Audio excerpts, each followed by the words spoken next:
देखिए, पिछले 2.5-3 महीने राजनीति के क्षेत्र से जुड़ा हूँ। चुनाव प्रचार की व्यस्तता काफ़ी ज़्यादा रही, पर ऐसे में क्योंकि मैं रामलला प्रभु श्री राम की प्राण प्रतिष्ठा में मुझे आने का मौका, सौभाग्य मुझे मिला था, और तभी से मेरे मन में ये इच्छा थी कि अपने पूरे परिवार के साथ यहाँ पर आऊँ, अपनी माँ के साथ, बहन के साथ, भांजे भांजी, जीजा जी, पूरे परिवार के साथ यहाँ पर आकर प्रभु श्री राम के दर्शन करें, उनका आशीर्वाद लें।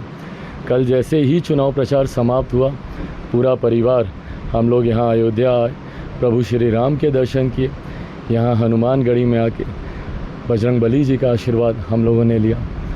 जितनी भी जो कुछ भी आज हम लोग हैं, इन्हीं के आशीर्वाद से हैं, और बस ये आशीर्वाद सदैव बना रहे, इसी भाव के साथ यहाँ पर आए। क्या लगता है, इंडिया गठबंधन कह रहा है तुम्हारी सरकार बड़ी बहुमत आ रही है, मोदी जी को कहा जा रहा है? ये जिस तरीके से मेरे प्रधानमंत्री आदरणीय नरेंद्र मोदी जी ने देश में चौमुखी, और ये कहने के लिए नहीं, ईमानदारी की बात है, चौमुखी विकास उन्होंने किया है। जहां गांव में रह रही महिलाओं के सम्मान की, स्वास्थ्य की चिंता कर योजनाएं बनाई गई। एक गरीब परिवार बीमारी से कोई कठिनाई ना हो, आयुष्मान की योजना बनाई गई। दुनिया की सबसे बड़ी गरीब कल्याण की योजना, जिसके तहत 81 करोड़ लोगों को आज मुफ्त में अनाज मिल रहा है।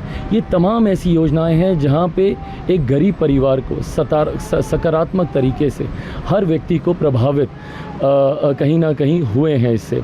ऐसे में जहां प्रधानमंत्री जी ने देश की अर्थव्यवस्था का ध्यान रखा, गांव शहर की दूरी को कम करने का प्रयास किया, वहीं हर व्यक्ति के आस्था को भी उन्होंने सम्मान देने का काम किया। 500 साल से रामलला इसी तरीके से टेंट में विराजमान थे। धूप, गर्मी, धूल, मिट्टी, आंधी, तूफान, बरसात, बारिश में पहली बार देश में एक प्रधानमंत्री आए जिन्होंने उनको भव्य राम मंदिर में उनकी प्राण प्रतिष्ठा करवाने का काम किया। ऐसे में करोड़ों राम भक्त का साथ क्यों नहीं मेरे प्रधानमंत्री के साथ होगा?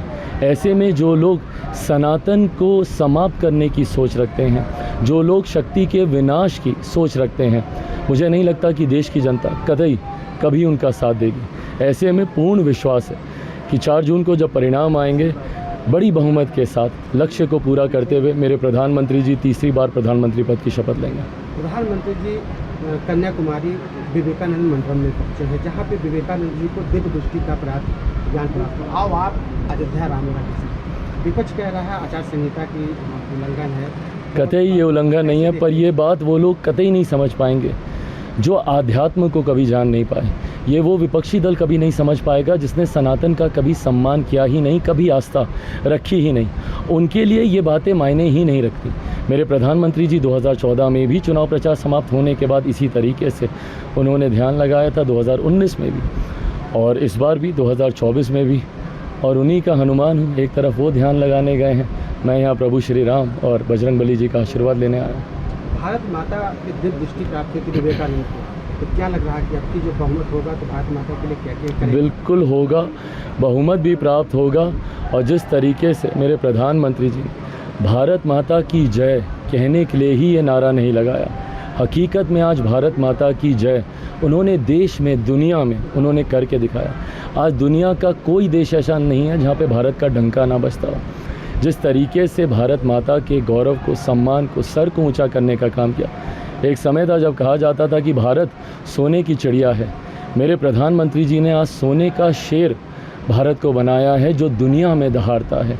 ऐसे में भगवान का आशीर्वाद मेरे प्रधानमंत्री जी के साथ है, और प्रधानमंत्री जी में वो क्षमता है देश को मजबूती से आगे लेकर जाने की। बिहार के लिए क्या करना चाह रहे हैं यार?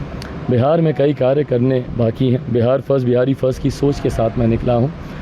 प्रभु श्री राम के आशीर्वाद से और भगवान बजरंगबली के बल से मुझे वो सामर्थ्य ऊपर वाला दे, ये कामना करता हूँ कि अपने प्रदेश को विकास की राह पर आगे लेकर जा सके। तेज प्रताप यादव एक सभा में कल संबोधित कर रहे थे। देखिए, ये सारी बातें करने का अब कोई मतलब नहीं है। यहाँ पर सिर्फ भक्तिभाव से आए हैं।